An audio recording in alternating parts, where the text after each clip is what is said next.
මාතෘකාව ලියා ගන්න පුතේ වෘත්ත. මාතෘකාව ලියා ගන්න වෘත්ත.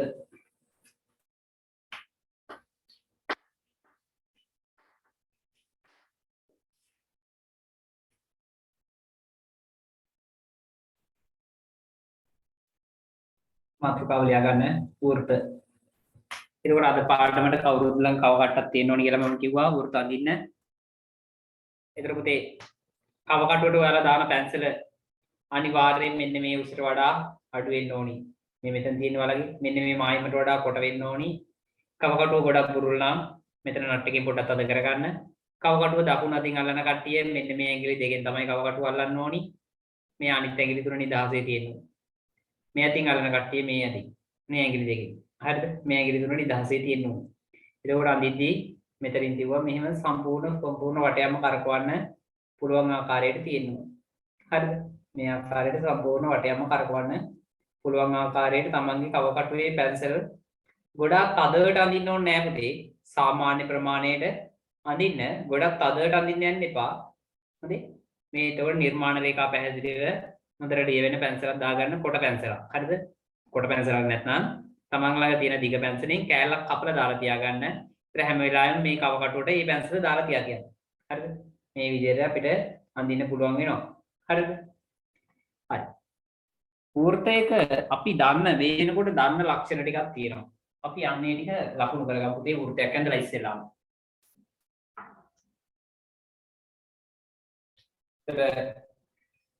මමත් මේකේ ඔන්න කව කට්ටෙන් අඳින්නම්. මේ ආකාරයට කැමති ප්‍රමාණයක වෘත්තයක් ඇඳපුවාම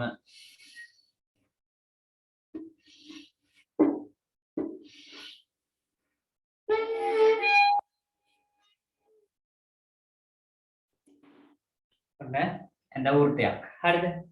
එතකොට පුතේ මේ වෘත්තය ඔයාලට පේනවා මදින මම අතට පොඩ්ඩක් අඳින්නම් ওই නම්. ඔයාලට මම පේනවා මදින නිසා අතට අඳින්නේ නැත්නම් ඔයාලා පැන්සලෙන් අඳපුවාන් පස්සේ ආයේ මේ වෙනම අඳින්න ඕනේ නැහැ මේ ආකාරයට. මෙන්න මේ හරි මැදට අපි කියනවා වෘත්තයේ කේන්ද්‍රය. වෘත්තයේ කේන්ද්‍රය. මෙන්න මේ වෘත්තයේ මෙන්න මේ වටේට යන එක නා වෘත්තයේ මතට අපි කියනවා මොකද්ද වෘත්තයේ පරිධිය. කේන්ද්‍රයේ සිට පරිධියට යා කරන රේඛාවට අපි කියනවා වෘත්තයේ අරය. කේන්ද්‍රය හරහා පරිධිය මත ලක්ෂ දෙකක් යා කරන රේඛාවට අපි කියනවා විස්කම්භය. මෙයාට කියනවා විස්කම්භය. මෙන්න මේ කරුණු ටික නම් ඔයාලා මේ වෙනකොට දන්නවා. එතකොට මේකේ තියෙන තව සම්බන්ධයක් අපි දන්නවා. මොකද්ද? විස්කම්භය සමානයි අරය වගේ දෙකක්. අරය වැඩි කිරීම දෙක. ඔන්න ඔය සම්බන්ධයත් අපි දන්නවා මේ වෙනකොට. 7 වසරදී ඉගෙනගෙන තියෙනවා. ඉස්සෙල්ලාම එතකොට පුතේ වෘත්තයේ කේන්ද්‍රය තියෙනවා, අරය තියෙනවා, විස්කම්භය තියෙනවා. පරිධිය කියන්නේ මෙන්න මේ වටේ දිගට වෘත්තයේ. හරිද? ඔන්න ඔය ටික ලකුණු කරලා මේක ලියා ගන්නවා.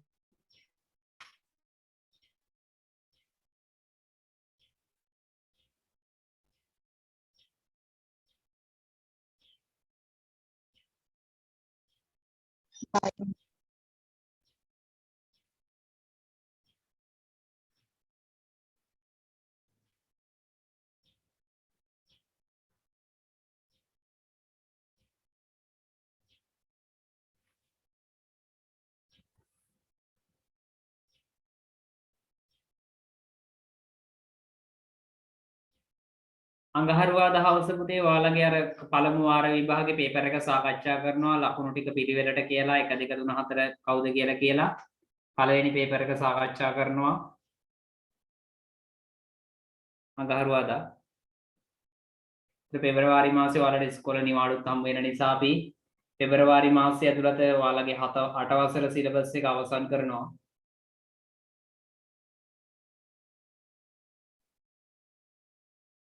අටවසර සිලබස් එක අවසන් කරලා අලුතින් පටන් ගන්නවා 9 වසර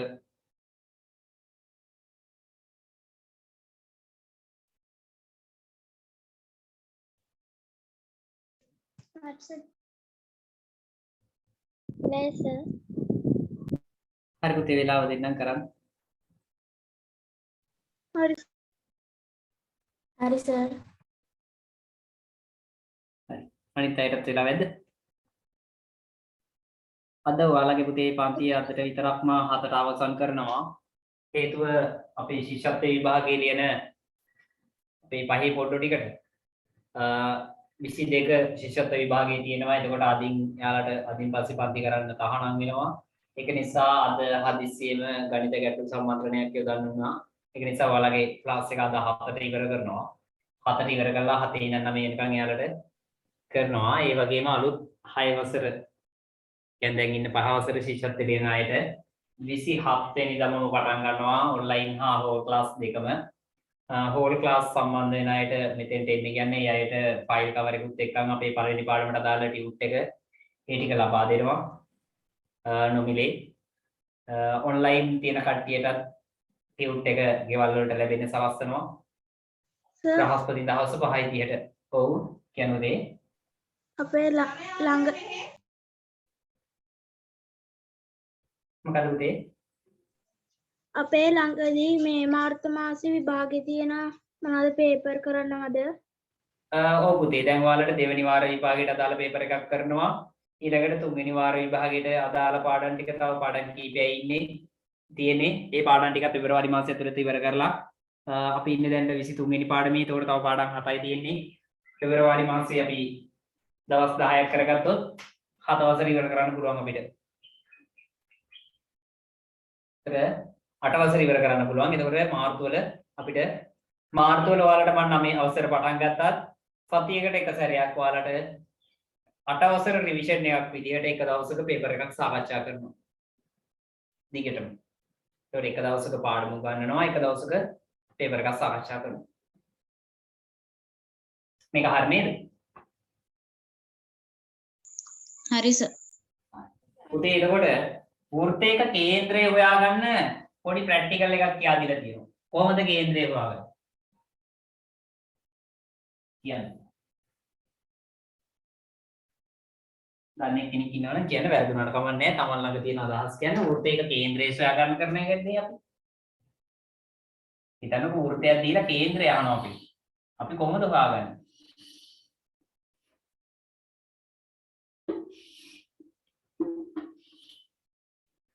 මේ වගේ වෘත්තයක කේන්ද්‍රය හොයාගන්නේ කොහොමද?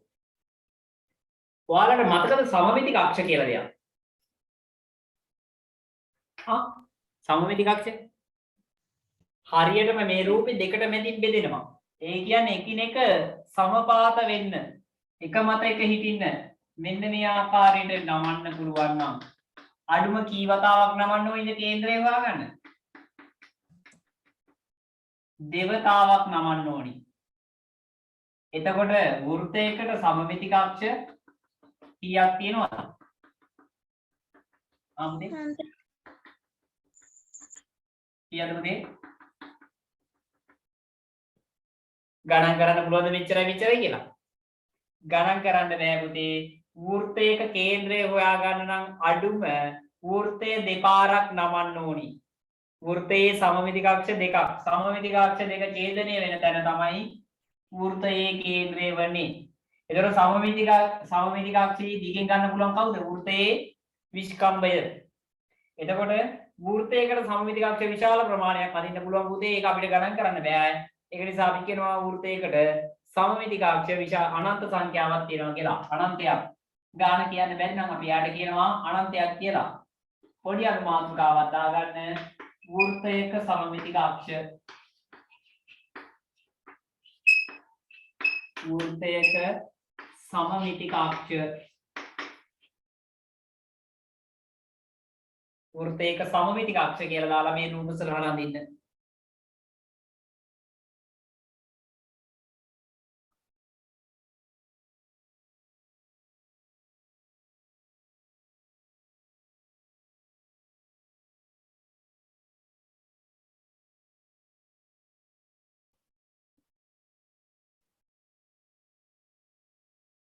දැන් මේක ඇඳ ගන්න ඕනිද? ඔව් පුතේ මේ රූපය අඳ ගන්න.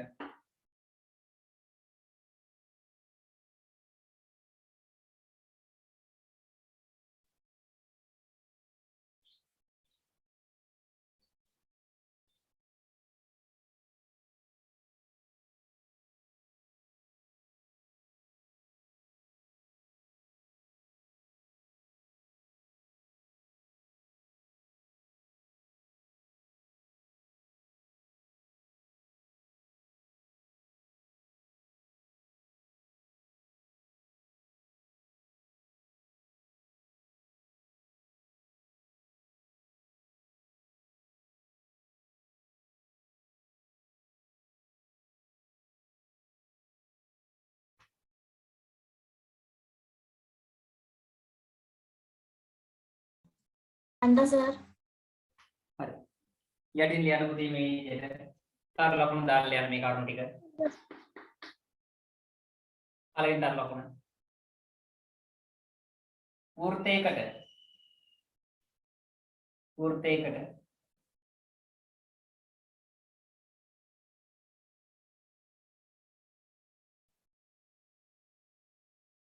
සමමිතික අක්ෂ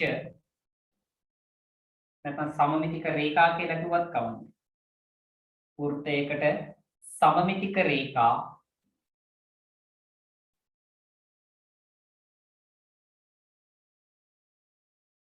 අනන්ත සංඛ්‍යාවක් ඇත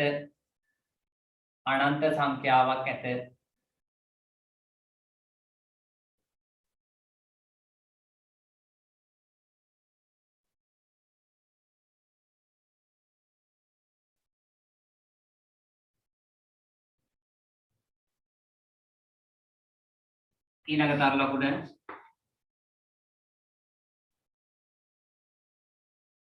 වෘත්තයක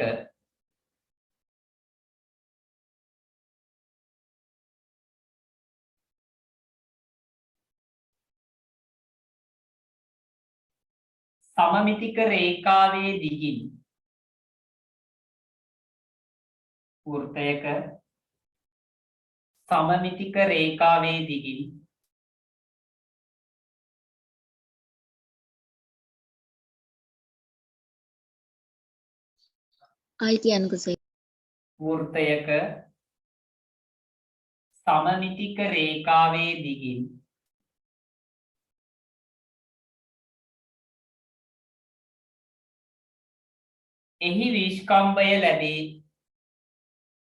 එහි විස්කම්භය ලැබේ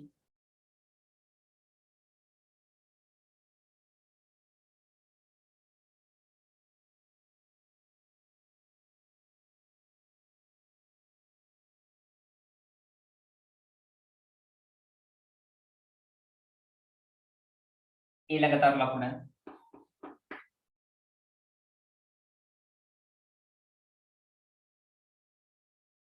වෘත්තයක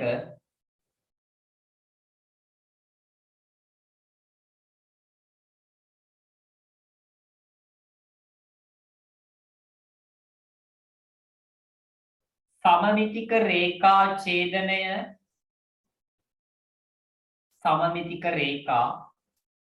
වෘත්තයක සමමිතික රේඛා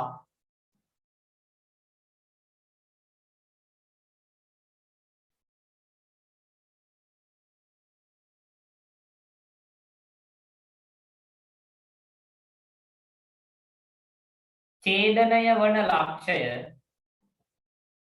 සමමිතික රේඛා වෘත්තයක සමමිතික රේඛා ඡේදනය වන ලක්ෂය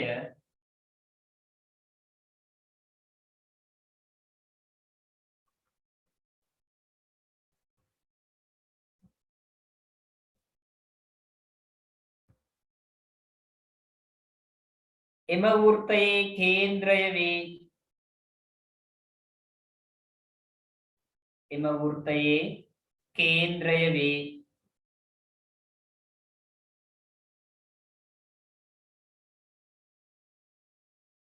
ලක්ෂය වෘත්තයක සමමිතික රේඛා ඡේදනය වන ලක්ෂය කේන්ද්‍රය වේ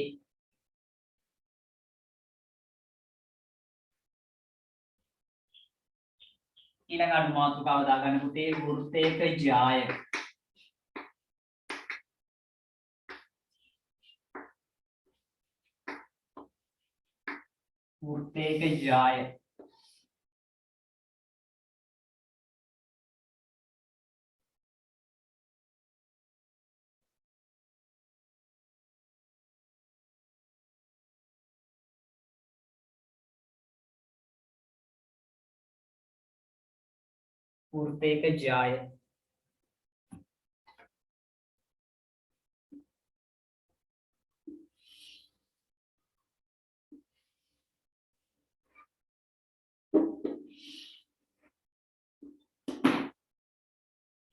එතකොට පුතේ වෘත්තයක් ගත්තාම මෙතන කේන්ද්‍රය තියෙනවානේ මේ වෘත්තයේ පරිධිය මත ඕනිම තැන් දෙකක් යා කරන්න පුළුවන් අපිට. තේරුණාද? මෙන්න මෙහෙම යා කරනකොට මෙන්න මේ රේඛාවට අපි කියනවා යා කේන්ද්‍රය හරහා එම ගිහිල්ලා නැහැ. ඕනිම තැන් දෙකක් යා කරන්න පුළුවන්. මෙන්න මේ යා කරන රේඛාවට තමයි අපි කියන්නේ ජායක් කියලා. ඒ වෘත්තයේ ජායක්. පැහැදිලිද? එතකොට වෘත්තයකට අඳින්න පුළුවන් දිගින් වැඩිම ජාය තමයි විශේෂ නමක් යොදනවා. මොකද්ද? විස්කම්භය. වෘත්තයකට පරිධිය මත ඕනිම තැන් දෙකක් යා කරන රේඛාවට තමයි අපි කියන්නේ ජාය කියලා. එතකොට මේ ජාය වෘත්තයේ අඳින්න පුළුවන් දිගින් වැඩිම ජාය තමයි විස්කම්භය. ඊට වඩා රේඛාවක් නැහැ. අඳින්න මේ රූප සලහන මේක නම් කරගන්න. केंद्रे ओ के नाम करेगा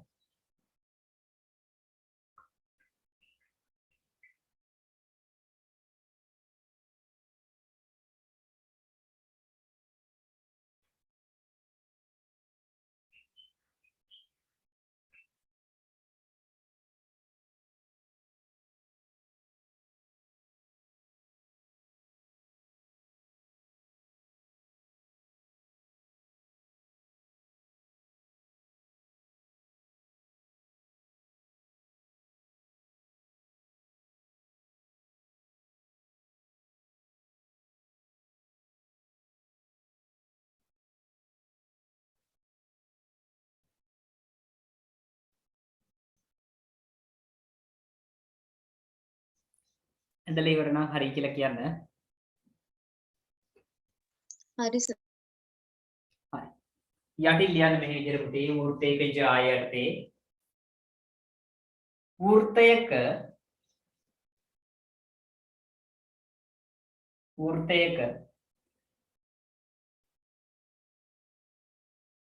පරිධිය මත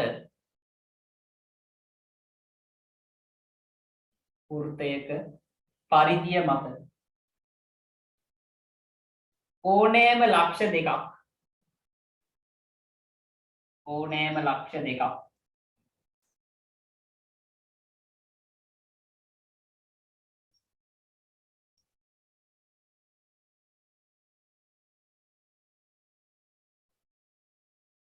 යා කරන රේඛාව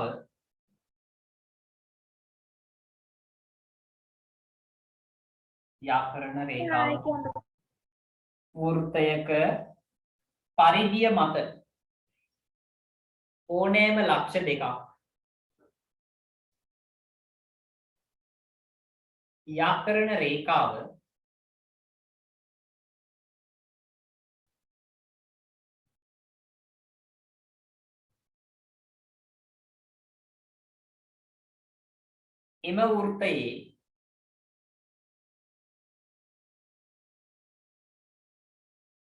එම වෘත්තයේ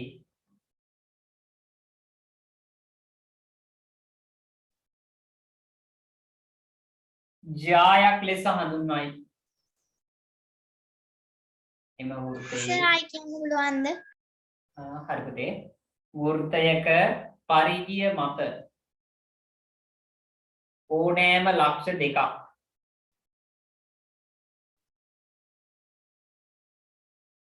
යා කරන රේඛාව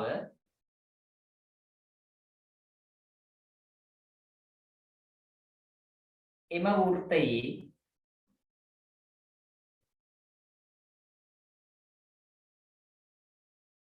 ජායක් ලෙස හඳුන්වයි.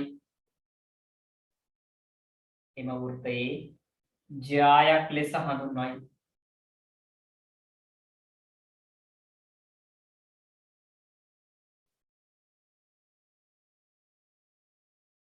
යටින් වෙනම තව ලකුණක් දාලා ලියන්න පුතේ.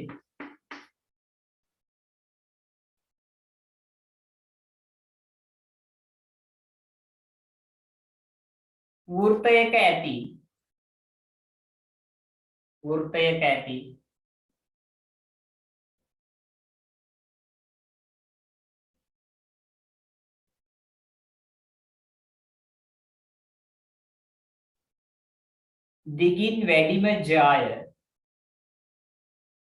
දිගින් වැඩිම ජාය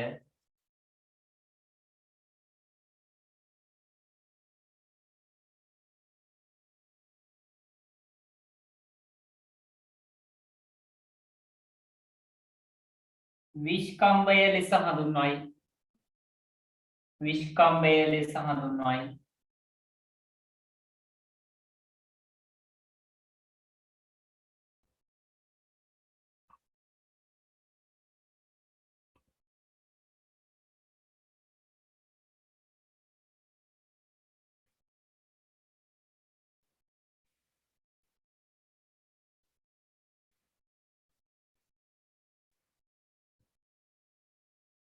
ඊළඟට දාගන්න පුතේ අනුමාතුකාවක් වෘත්ත ඡාප. වෘත්ත ඡාප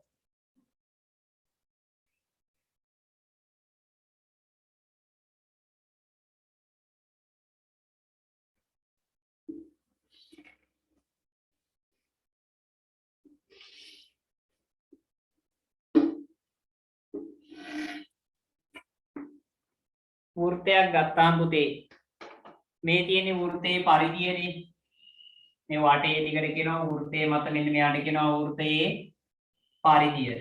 එතකොට මෙන්න මෙයාගෙන් කෑල්ලක් ගත්තොත් වෙන් කරලා තේරුණාද? මම මෙතෙන්ට වෙන් කරන තැනට දාන්නම්කෝ A මේ පැත්ත දාගන්නම්කෝ B C. හරි මේ පැත්ත දාගන්නම්කෝ D කියලා. එතකොට ABC කියලා එක කොටසකුයි මෙතන ඉඳන් මෙතෙන්ට. හරිද? තව තියෙනවා ABC කියලා අනිත් පැත්තේ රුත් කෑල්ල. වෘත්තෙන් කෑලි දෙකක්. කෑලි ඕනෑම ගානක් කපලා ගන්න පුළුවන්. මේකෙන් පුතේ කෑල්ලක් කපලා ගත්තොත් අපි යාට කියනවා වෘත්ත ඡාපයක් කියලා. හරිද?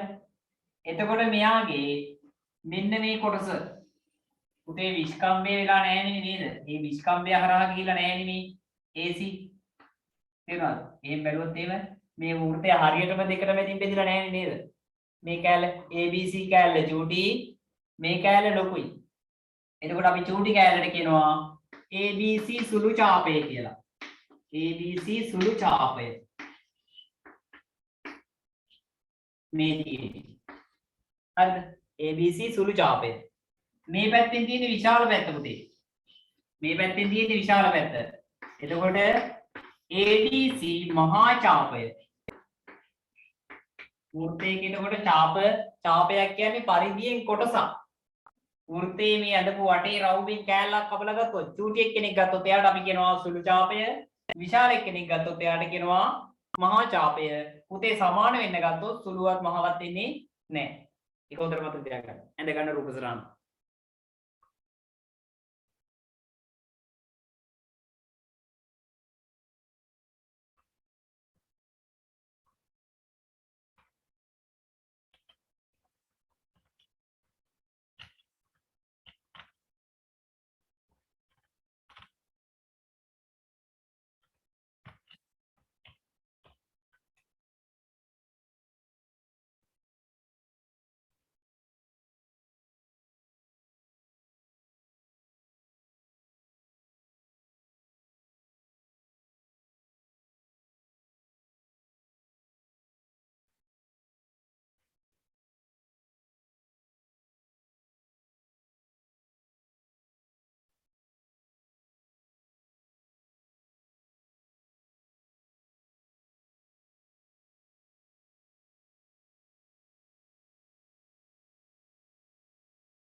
හරි සර්. හරි සර්. හරි. යටින් ලියන්න මේ විදිහට පුතේ.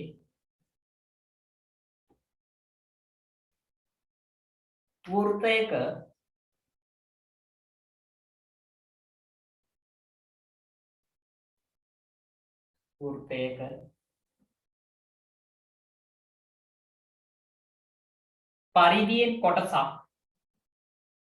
පරිධියෙන් කොටසක්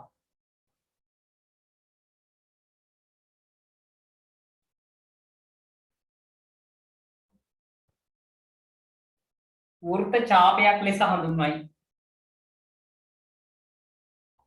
වෘත්තයක පරිධියෙන් කොටසක් වෘත්ත ඡාපයක් ලෙස හඳුන්වයි.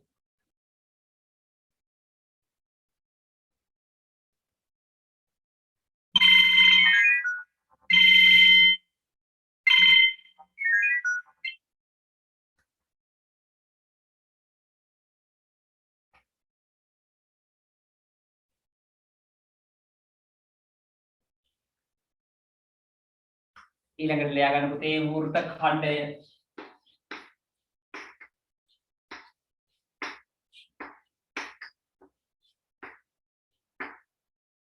වෘත්ත ඛණ්ඩය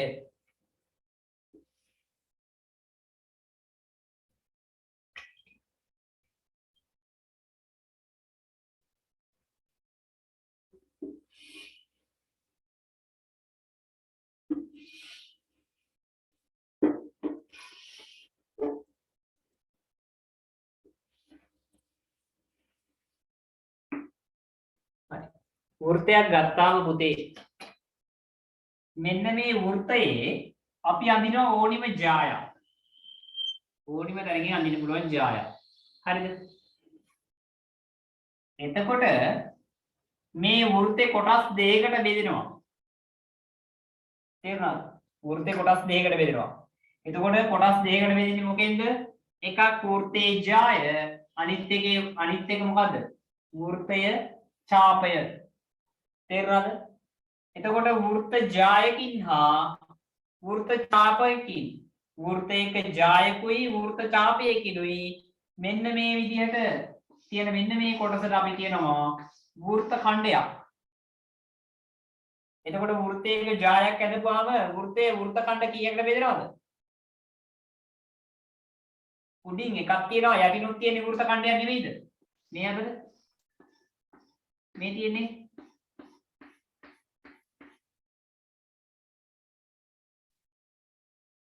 එතකොට පුතේ වෘත්ත ඛණ්ඩ දෙකකට බෙදෙනවා. මේ තියෙන්නේ වෘත්තේ ජාය. ඡාප කොටස් දෙකක් තියෙනවා. ඡාප කොටස. මෙන්න ඡාප කොටස මෙහෙන් එකයි මෙහෙන් එකයි තියෙනවා. එතකොට පුතේ මේ තියෙන්නේ එතකොට වෘත්තයක ජායකුයි ඡාප කොටසකුයි සංයුත වෙලා මේ පැත්ත වෘත්තයක ජායකුයි ඡාප කොටසකුයි සංයුත වෙලා අපි එනම් මෙයාට කියන්නේ වෘත්ත ඛණ්ඩයක්. මෙන්න වෘත්ත ඛණ්ඩ. මේ වෘත්තරාණින් මෙන්න එක වෘත්ත ඛණ්ඩයක් මෙන්න අනිත් වෘත්ත ඛණ්ඩය.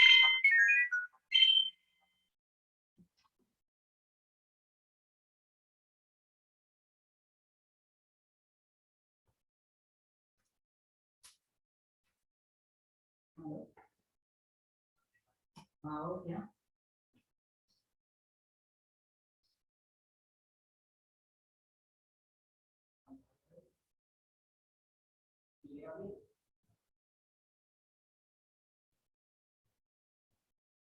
लेना मागे पांच තියෙනවා හතරට අවගණනය යනවා හතරට දාලා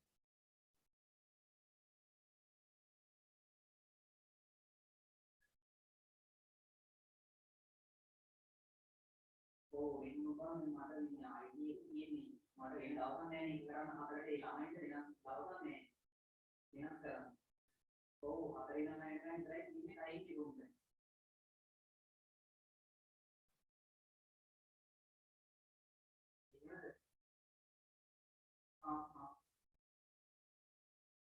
ඔව් දැන් අර පහවතේ කරන්නේ නළුන් නැහැ පටන් ගන්නවා ඉතින් ගන්න මට එනවා හතර තමයි මගේ අයිටි ඉන්නේ හතරෙන් පස්සේ නේද උදේ ඉන්න මට එනවා නෑ බං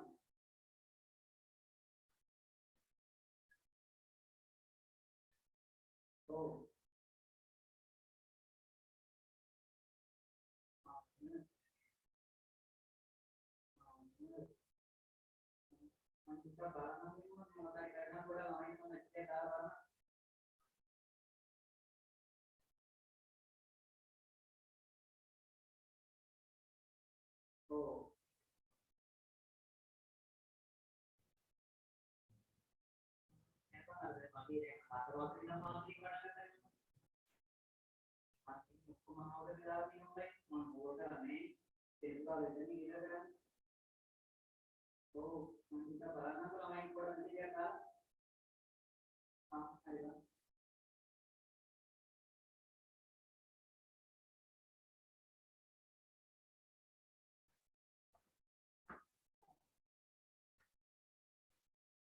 හරිද පුතේ?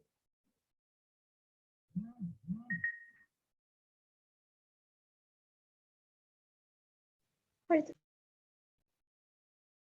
යටින් ලියන්න මේ විදිහට.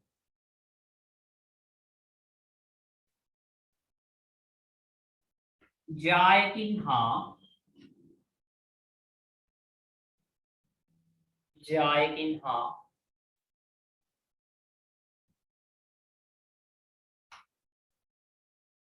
වෘත්ත ඡාපයකින්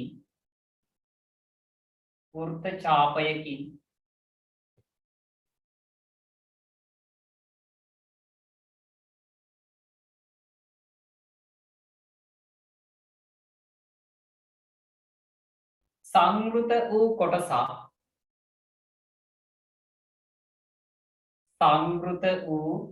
කොටසක්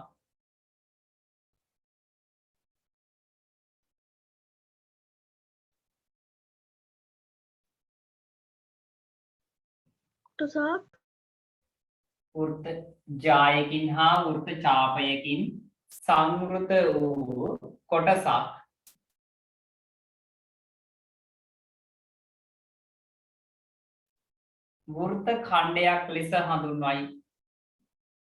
වෘත්ත ඛණ්ඩයක් ලෙස හඳුන්වයි.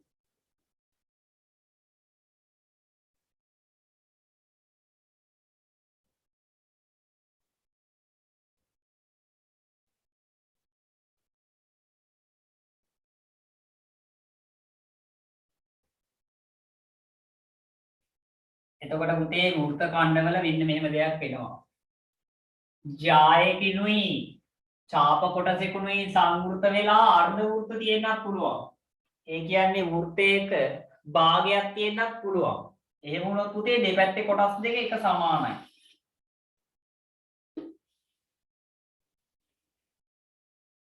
මේ ආකාරයට.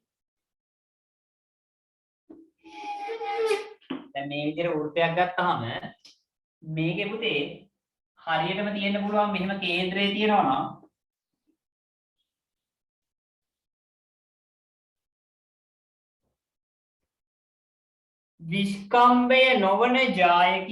විස්කම්භය නොවන ජායක් ඇඳොත් මේ බලන්න එතකොට වෘත්ත ඛණ්ඩ දෙකක් තියෙනවා කියලා මම කිව්වා. විස්කම්භයක් වුණත් පුතේ වෘත්ත ඛණ්ඩ දෙකක් තමයි තියෙන්නේ. හැබැයි විස්කම්භය නොවන ජායක් වුණොත් එකක් ලොකුයි එකක් පොඩි. ජාය විස්කම්භය වුණොත් වෘත්ත ඛණ්ඩ දෙක එක සමානයි. පුතේ මේ විදිහට ජාය විස්කම්භයක් නොවන ජායක් හා වෘත්ත ඡාපයක් වුණොත් මෙන්න මේ විශාල පැත්තට අපි කියනවා මහා වෘත්ත ඛණ්ඩය.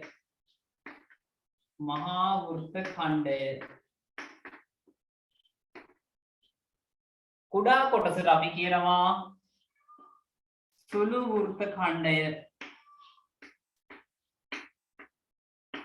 සුළු වෘත්ත ඛණ්ඩය.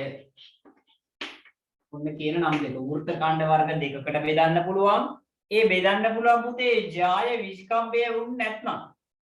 ජාය විස්කම්භය වුණොත් වෘත්ත ඛණ්ඩ දෙක එක සමානයි. විස්කම්භය නොවන ජායක් වුණොත් මොකද වෙන්නේ? මහා වෘත්ත ඛණ්ඩයයි සුළු වෘත්ත ඛණ්ඩයයි කියලා වෘත්තයේ වෘත්ත ඛණ්ඩ දෙකක් තියෙනවා. ඇඳගන්න මේ රූප සරාන.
ඇඳගත්තු සර්.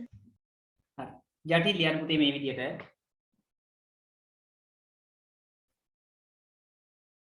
වෘත්ත ඛණ්ඩයක ජාය වෘත්ත ඛණ්ඩයක ජාය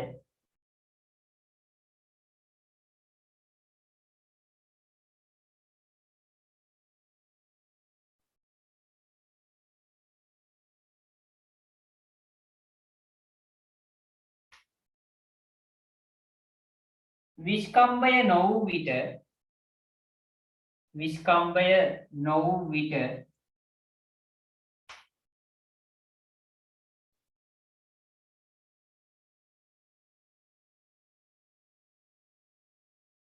ඒක ඉස්සර කියන්නකෝ. වෘත්ත ඛණ්ඩයක ජාය විස්කම්භය නො වූ විට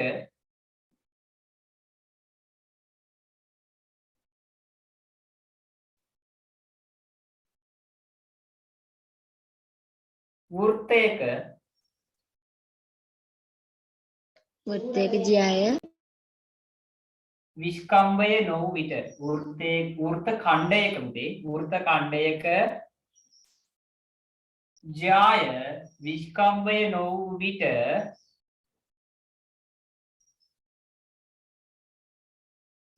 වෘත්තයක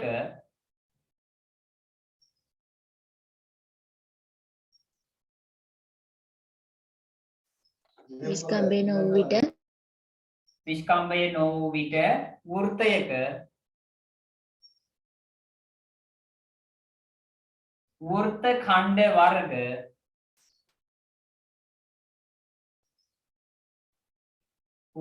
ඛණ්ඩ වර්ග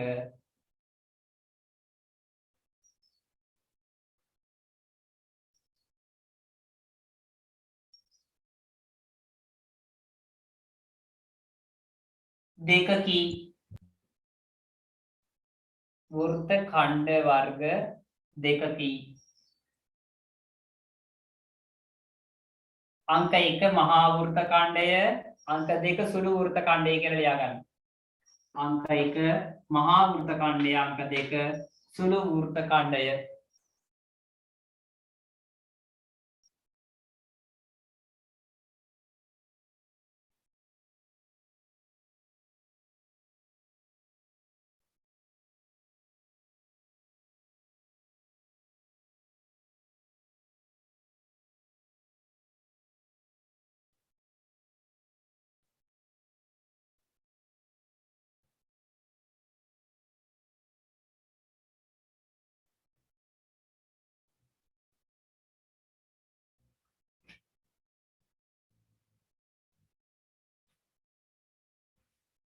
වෘත්ත පාඩමේ තියෙන්නේ පුතේ ගණන් හදනවට වඩා ගොඩාක් ඔන්න වගේ දේවල් නම් කරනවා. පල්පේගෙන් අහයි මේ රූපයක් දීලා මහා වෘත්ත ඛණ්ඩය කවුද සුළු වෘත්ත ඛණ්ඩය කවුද කේන්ද්‍රය කවුද අරය කවුද විස්කම්භය කවුද තවත් එක දෙයක් තියෙනවා පුතේ කේන්ද්‍රික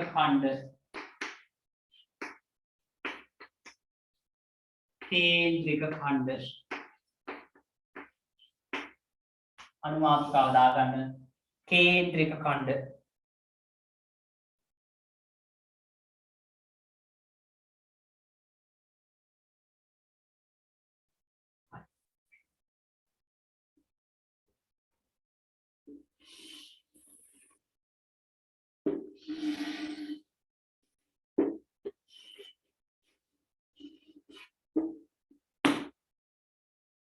ඉතින් ඔන්න වෘත්තයක් තියෙනවා නම් මම වෘත්තේ කේන්ද්‍රය කියලා නම් කරන්නම්.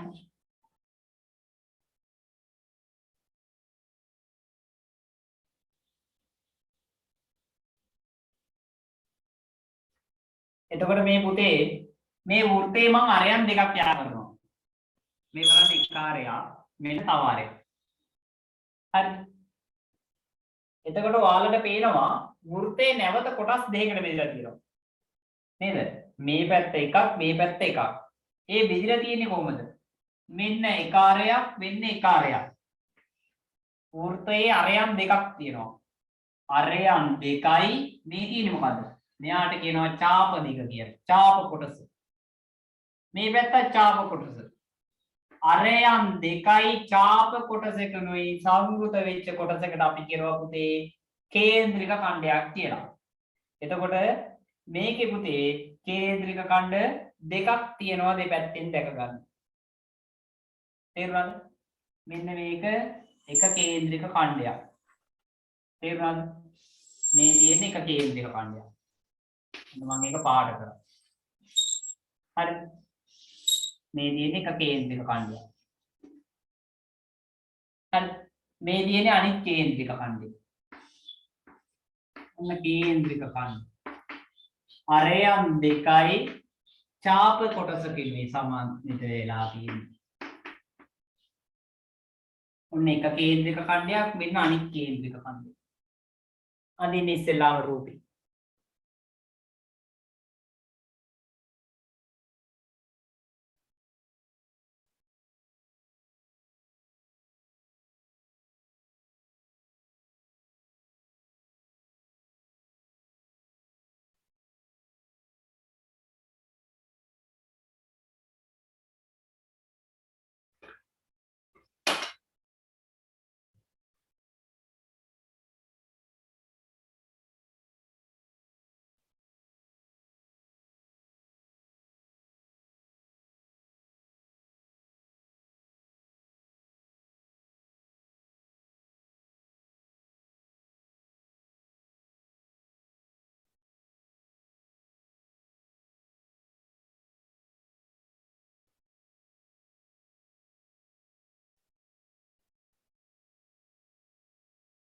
හරි සර්.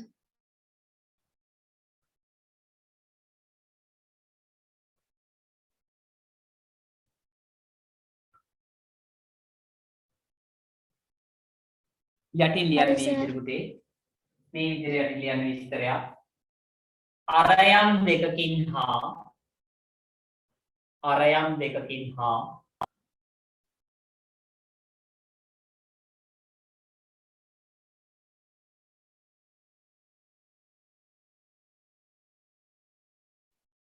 චාප කොටසකින්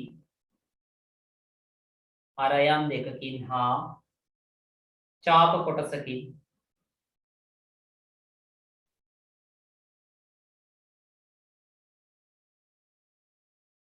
සංවෘත වූ සංවෘතයි කියන්නේ පුතේ සම්පූර්ණයෙන්ම වටුණා කියන්නේ. අරයන් දෙකකින් හා චාප කොටසකින් සංවෘත වූ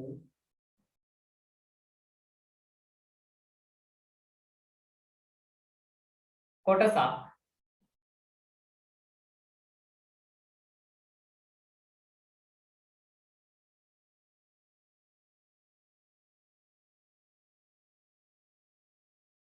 කේන්ද්‍රික ඛණ්ඩයක් ලෙස හඳුන්වයි. කේන්ද්‍රික ඛණ්ඩයක් ලෙස හඳුන්වයි.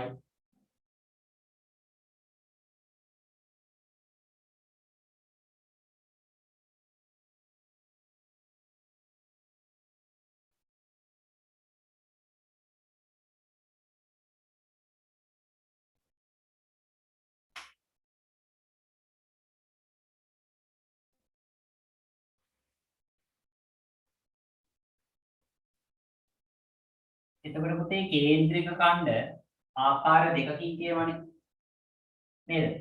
එකක් තියෙනවා මම කව කට්ට තියලා නම් ඉන්නම් එතකොට ලස්සනට වැඩේ පේනවනේ නේ.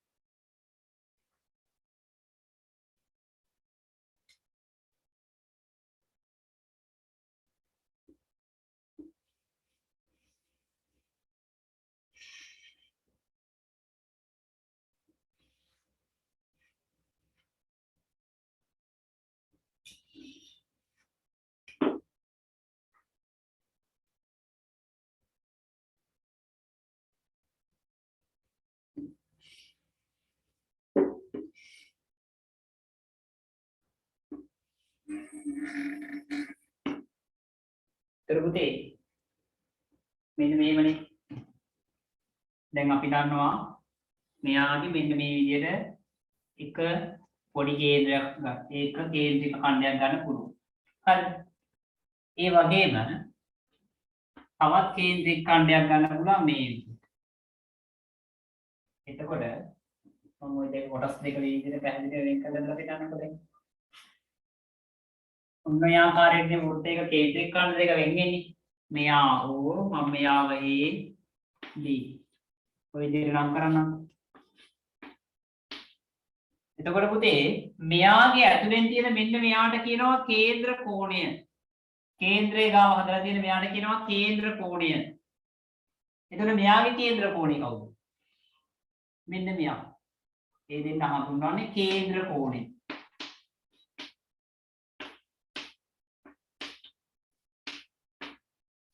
හරිද?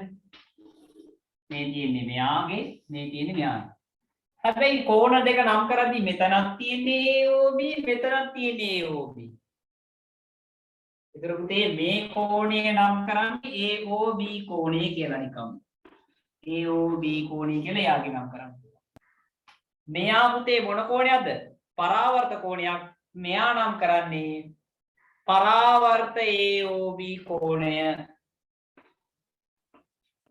පරාවර්ත AOB කෝණය. ඔන්න එහෙනම් කේන්ද්‍රික ඛණ්ඩවල පුතේ කේන්ද්‍ර කෝණය කියන්නේ කේන්ද්‍රයේ ගාව තියෙන කෝණෙට. එතකොට මෙයාට මෙයා මෙන්න මෙයා පොඩි කේන්ද්‍රික ඛණ්ඩේ නම්. එතකොට සුළු ඡාපයෙන් තියෙන එක්කෙනා නම් මෙයාට කියන්නේ AOB කෝණය කියලා. මෙයා පරාවර්තයි නම් පුතේ අපි යාට කියන්නේ පරාවර්ත AOB කෝණය කියලා. රූප සරණක් දීලා ওই දේවල් සමහරලාට නම් කරන්න වෙයි. මේ රූප සරණත් ඇඳ ගන්න.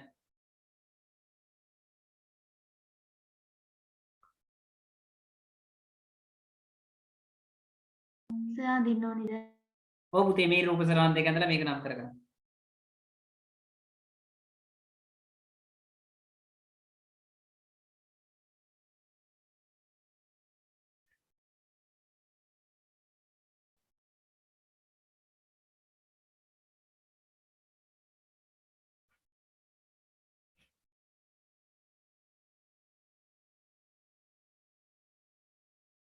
හරි සර්. හරි. එතකොට පුතේ මේ පාඩමේදී ඔයාලගෙන් රූපයක් දීලා ඒ වෘත්තයේ අරේ නම් කරන්න කිව්වොත් ඔයාලට පුළුවන් වෙන්න ඕනි. පරිදියමද වෘත්තයක ජායක් නම් කරන්න කිව්වොත් පුළුවන් වෙන්න ඕනි. වෘත්ත ඛණ්ඩයක් නම් කරන්න කිව්වොත් පුළුවන් වෙන්න ඕනි. කේන්ද්‍රික ඛණ්ඩයක් නම් කරන්න කිව්වොත් පුළුවන් වෙන්න ඕනි. කේන්ද්‍රික වෘත්ත ඛණ්ඩ පුතේ ප්‍රධාන වශයෙන් කොටස් දෙකකට බෙදෙනවා. ජාය විස්කම්භය නොවුනොත්. ඒ මොකද්ද? සුළු වෘත්ත ඛණ්ඩයයි මහා වෘත්ත ඛණ්ඩයයි කියලා. එතකොට පුළුවන් නේද හැමෝටම? ඕවා නම් කරන්න කිව්වොත් පුළුවන්ද? හරි. එතකොට මම මේ වෘත්ත පාඩමට දාලා ටික ටික ඔයාලගේ ගෲප් එකට එවනවා. අද එතකොට අපේ පන්තියේ පුතේ එතකොට අපේ දැන් මම ඔයාලට දවස් විදියට කොරෝනා පටන් ගත්ත දවසේ ඉඳන් වගේ නොමිනේට් කරපු පාවසර රංගිලා මල්ලා වෙනුවෙන් නොමිනේට් කරපු ගණිත ගැටළු පන්තිය 22 ශිෂ්‍යත්ව විභාගයේ නිසා අද රාත්‍රියේ උදාන්න තියාගෙන තියෙනවා 7ට. ඒක නිසා ඔයාලගේ නංගිලා මල්ලා ඉන්නවනම් දන්නේ කියන යාළුවෝ ඉන්නවනම් නොමිනේට් පැවැත්වෙන සම්මන්ත්‍රණය නිසා අවසාන සම්මන්ත්‍රණය නිසා සම්බන්ධ වෙන්න පණිවිඩය යවන්න. ලින්ක් එක යවන්න මගෙන් ඉල්ලගන්න ලින්ක් එක අවශ්‍ය කට්ටිය. එතකොට පුතේ අදට මම මෙතනින් පන්තිය අවසන් කරනවා. අපි අඟහරුවාදා දවසේදී ඔයාලගේ පළමු වාර පරීක්ෂණයේ පේපර් එක සාකච්ඡා කරනවා. පන්තියේ 1 2 3 එදාට ලකුණු ටික සියලු දෙනාගේ කියලා තෑගි දීලා එදාට පළමු වාර පරීක්ෂණ ඉවර කරනවා. දෙවන වාර පරීක්ෂණයට මම කෝ සති දෙකක කාලයක් ලබා දෙනවා කියලා. දැන් ඔන්න සතියක් ඉවරයි. තව සතියයි තියෙන්නේ ඔයාලට. දෙවන වාරයට අදාළ පාඩම් ටික සියල්ල බලා ගන්න ඕනි. එතකම් මම තුන්වෙනි වාරේ පාඩම් ටික කරනවා. පෙබරවාරි මාසය ඇතුළත ඔයාලගේ 8 වසර සියලුම පාඩම් ටික දෙවැනි වතාවටත් ඔන්ලයින් ඔස්සේ ඉවර කරලා අපි මාර්තු මාසේ පළමු සතියේ සිට 9 වසර පන්ති ආරම්භ කරනවා. එතකොට සතියේ දවස් දෙකක් කරන නිසා එක සතියක අපි 9 වසර පාඩමත් එක්ක තව දවසක අපි කරනවා මොකද 8 වසරෙන් පේපර් එකක්. ඔයාලගේ පරණ දේවල් මතක් වෙන්න. කාට හරි යම් මොනවාම හෝ ගැටලුවක් තිබුණොත් මගේ WhatsApp නම්බර් එකට මැසේජ් කරන්න. හරි. ඔයාලගේ group එකට මම පහේ link එක එවන්නම්. එහෙනම් පුතේ 5 වසර ළමයින්ට අලුත් 6 වසර පන්ති ජනවාරි 27 බ්‍රහස්පතින්දා 3ට හෝල් ක්ලාස් මෙතනදී ආරම්භ වෙනවා. ඔන්ලයින් ක්ලාස් බ්‍රහස්පතින්දා හවස 5:30ට ආරම්භ වෙනවා. ඒක නිසා ඒකත් ඔයාලා දන්න කියන නංගිලා මල්ලිලට ඒ බවත් දැනුම් දෙන්න. පළවෙනි දවසේ සම්බන්ධ වෙන යාළුවන්ට හෝල් ක්ලාස් එකේ යාළුවන්ට ෆයිල් කවර් එකත් එක්කම අලුතෙන් පළවෙනි පාඩමට දාලා ලස්සන ටියුට් එකක් ලබා දෙනවා. එහෙනම් අදට මම පන්තිය මෙතනින් අවසන් කරනවා. කට්ටියටම බුදු සරණයි දේවීටයි පරිස්සමින් හොඳින් වැඩ ටික කරන්න. ආයි බෝවන් good night පුතේ. good night sir.